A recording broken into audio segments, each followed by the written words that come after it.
Well, as we continue on in Ancient August, I wanted to do something for the comic portion of the month that I've been wanting to do for a while.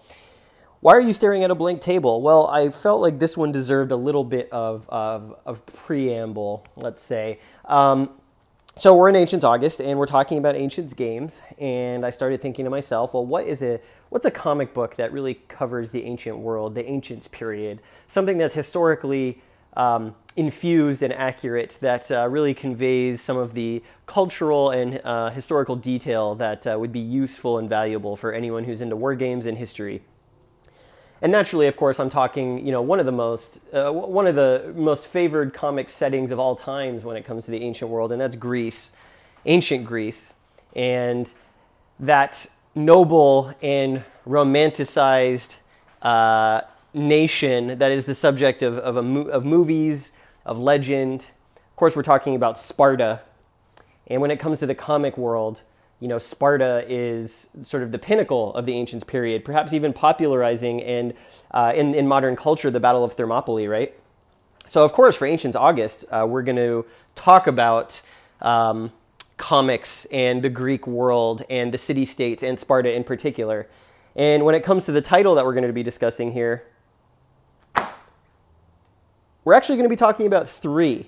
Now, I know you thought I was going to put down 300 by Frank Miller, and of course that would have been the low-hanging fruit and obvious choice here when we're discussing the ancient Greek world in comics, but I wanted to do something a little bit different, primarily because I've read this recently and I really liked what it was doing. 3 is by Kieron Gillen, who you may know. He's written for Marvel. He's a very big comics writer. He did the series for Image called, what was that series called? The Wicked and the Divine. So this is 3. And this is a historical fiction. And I should give you the names of the other creators as well. This is 3 by Kieron Gillen, Ryan Kelly, Jordi Belair on the colors, and letters by Clayton Cowles. All really top talent here. And so what is this comic? Why am I showing you a comic about Sparta and not talking about Frank Miller's 300? Well, because this book is about, essentially takes 300 and turns it on its head. 3 is a complete subversion of what 300 was all about. 3 is set in 364 BC, after the Battle of Leuctra, which was sort of the beginning of the decline of Spartan power in the Peloponnesian Peninsula. And so before I get into what this comic is about, I think more so than any other comic I've shown in this segment, I think it's important to talk about the history leading up to where this comic is set.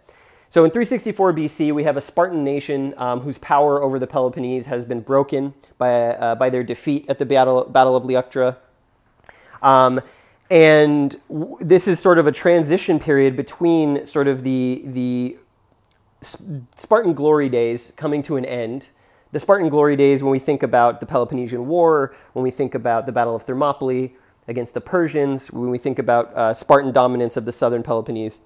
That's all coming to an end here.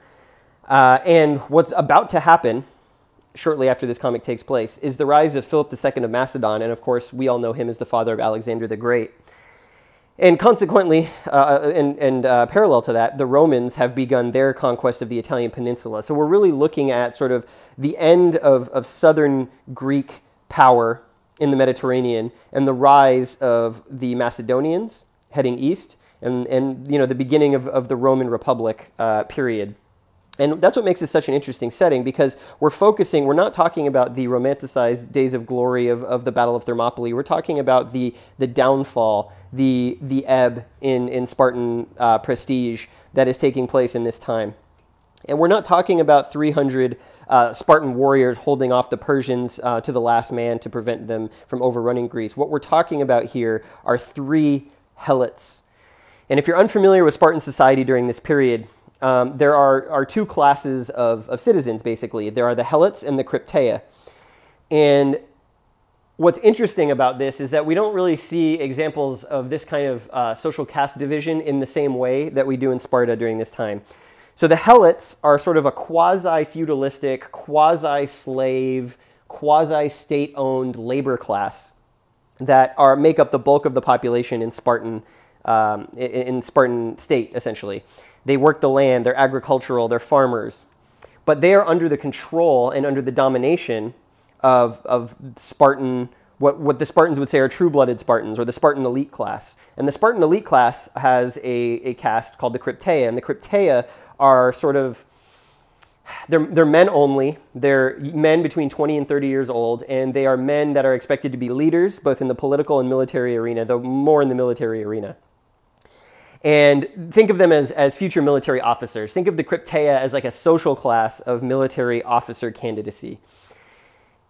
And so this book covers the interplay between the two, because historically what would happen is that the Spartan elites would, when I say dominate the Helots, I do mean dominate. They would use an iron boot to control the population of the Helots. And that's partially because the Helots were more numerous by far, something like 700 Helots to every Spartan, like pure-blooded Spartan or Spartan elite. So you've got a wild population imbalance. You've got a downtrodden social caste that is mistreated and abused and put to labor to keep the Spartan empire going.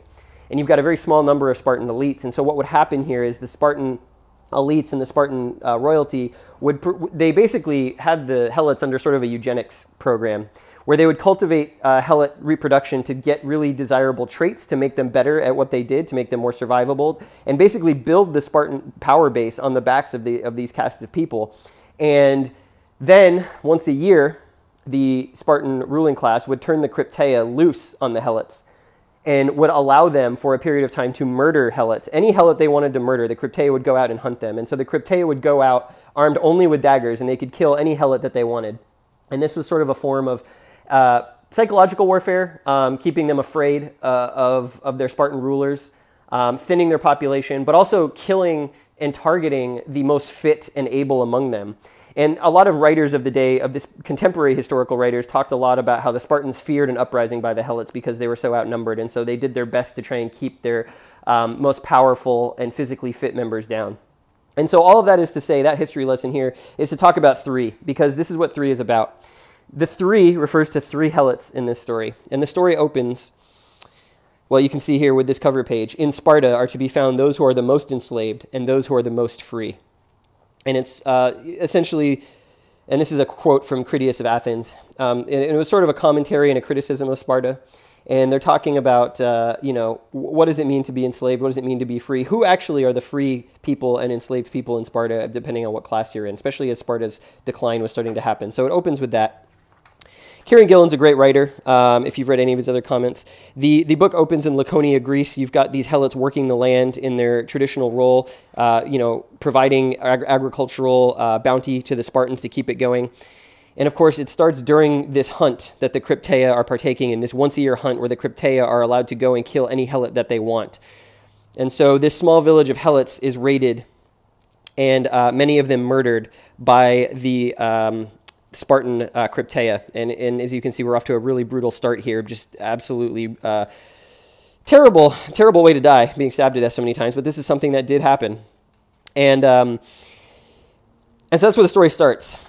And in Laconia in 364 BC. Now, what happens here is that some of these Helots end up being attacked on their plantation, essentially, where they're working. Now, keep in mind that Helots were sort of state-owned, but also sort of feudalistic serfs in a lot of ways. It's a really interesting dynamic that we don't really see throughout history until way later. But essentially, one night, these Spartans come to this inn or this house where these Helots lived, looking for shelter. I guess they're out on campaign. There ends up being, there's a lot of alcohol flowing, as you would expect, and there ends up being a confrontation between these Spartan soldiers and these Helots, and they force this Helot to drink basically this very disgusting beverage, let's say, and that raises the ire of the Helots, and so one of the Helots who's a little bit drunk decides that he is going to fight back, and that causes a physical altercation between these Spartan soldiers and these Helots, and that leads to a bunch of these Helots being killed by these professional soldiers. In the ruckus, 3 Helots manage to escape this brawl, and they manage to flee. And that doesn't sit well with the Spartans, because word gets back to Sparta itself that 3 Helots escaped the massacre and are on the run. And so, here is Sparta. In a brilliant piece of sort of subversion of Frank Miller's 300, we get the Spartan Agiad king, Cleomenes II, ordering 300 Spartans to go chase down and hunt after these 3 helots who have escaped, because they cannot afford to be seen to be showing weakness, the Spartans, and they cannot afford to have the helots have a rallying cry to these 3 escapees. And so what we have here is turning the Spartans, the heroes of Thermopylae, the 300, the carriers of the legacy of the 300, turning into the villains. And 300 Spartans now are Spartan warriors who apparently have nothing better to do in this time. And again, really showing sort of Sparta's decline, how they're having to use a significant military force to go hunt these 3 slaves, basically. And you can see here that this day 300 march. But you have no sympathy for these people because they're after the main characters of the story and helpless helots, as it were. But there's a really great quote here where the king and his general, who's going to lead these 300 soldiers, are walking through the square, and the kids are at school and they're learning from their teacher, and they're talking about how do we teach Spartan history to these kids? What do we have to teach them? Where's our prestige gone? We really have nothing left. What's the quote? Where's the quote here? The point is, training is more important than breeding. Our blood is irrelevant. What matters is what we do now. And this is obviously Cleomenes understanding the situation that they're in. And he said, when you were young, Sparta ruled Greece. We could afford to think less of ourselves. And now they can't. All they have is sort of this nationalistic pride, because the reality is that Sparta is on the decline. So anyways, this book is about these 3 helots who go on the run, these 300 Spartans who are after them, and you start to learn the backstories of the 3 helots, and they meet some people along the way who are sympathetic to their cause, and you learn that one of the helots is not what he seems, and I won't spoil that for you. But there's some fantastic art in here. You can see that the Spartan red sort of infuses every page, and that's sort of a visual theme, even going back to the cover. That sort of iconic Spartan red really stands out, given the earthy tones of the rest of the book. And you know immediately that where you are and who you're looking at. And there's some flashbacks, and you learn about some of the helots and that are on the run and what their history is. And ultimately, the book concludes in sort of what I would say is not Sparta's finest moment in terms of the way the story goes. And so in that way, it's really sort of turning Frank Miller's 300 on its head. It's turning the mythos of the Spartans and what we think of them in the modern day because of that book on its head. And really showing Spartan society from a different angle, and some of the stuff that Spartan society was engaged in from kind of a barbaric perspective in order to sort of keep their country going. Some really just fantastic art, like I said. There's some good action scenes in here. It is pretty brutal and graphic. As you can see, there's a dude getting stabbed in the throat with a spatha or xiphos, I guess. I just really enjoyed this book. It turns the tables on what you would expect from a historical fiction book about this period. It's so easy to take the road that's already been traveled, but Kieron Gillen here does a great job of subverting and teaching you some things about this period and the sort of politics of what Sparta was going through internally. And I won't spoil everything. There's some great stuff in here. Spartans themselves, definitely not the sympathetic warriors that you would expect. You can see some of the classic Spartan armor there. But I do want to show you in the back here, before we're done talking about this, there's a really extensive and I think a really valuable, and here's the end of talking about what happens to Sparta. The king, Agesilaus II, about his journey to Egypt, Cleomenes II, his son, what he was doing. Sparta never rose to its previous standing again. So just, it's got a really rich, great historical context to a part of Spartan history we're not really exposed to. Some great covers. There's a cover gallery back here. Some great stuff. But what I really wanted to point to was these historical footnotes that Kieron Gillen, sorry about the light, that Kieron Gillen talks. He goes page by page through every issue, and he talks about what he was trying to accomplish with each page in the story and the historical underpinnings of the tale he was trying to tell. And it's just a really, really great look and analysis at at the history of this period and his sort of creative vision for it. He does this in a lot of books he does, and so, you know, this is nothing new for him, but certainly when it comes to a historical fiction, a comic book especially, you don't really get that a lot. So if you're a big fan of designer's notes or the historical supplementation to war games, this is basically that from the author of this book, and it's super fascinating about how he tried to execute some of his ideas. There's also some pencils, layouts as well. But overall, just a really fantastic book about the ancient Greek period, and a highly recommended one. This is from Image Comics. It's called 3 by Kieron Gillen, and you know, fits really well in with our Ancient August, talking all things ancient world. And this is definitely off the beaten path when it comes to topics. And so if you are a fan of the Peloponnesian War, if you have a high interest in things like Pericles, in you know, Great Battles of History, if you play Great Battles of Alexander or Hoplite, any of the old, you know, Greek ones, this book is a really rich companion to those types of games because it gives you, especially at the politics, a look at what was happening in Sparta in sort of the mid-300s BC, as they were sort of at post-zenith, post-glory days, heading into sort of the decline of their empire. And also a really interesting look at the social dynamics as well between the Helots and the Crypteia. Really just a great gateway into Spartan culture in general, if that's something that interests you. So I highly recommend it. You know, this one, I would say, of all the stuff that I've done recently on this series, this one probably one of the most richly historically researched and historically executed comics that I have shown and that are in my collection. And certainly the art and the story really support that as well. So that's 3 by Kieron Gillen. Hope you enjoyed. I'll be back next month with, I haven't decided yet, but hope you are looking forward to the rest of Ancient August. We've got some great games coming up.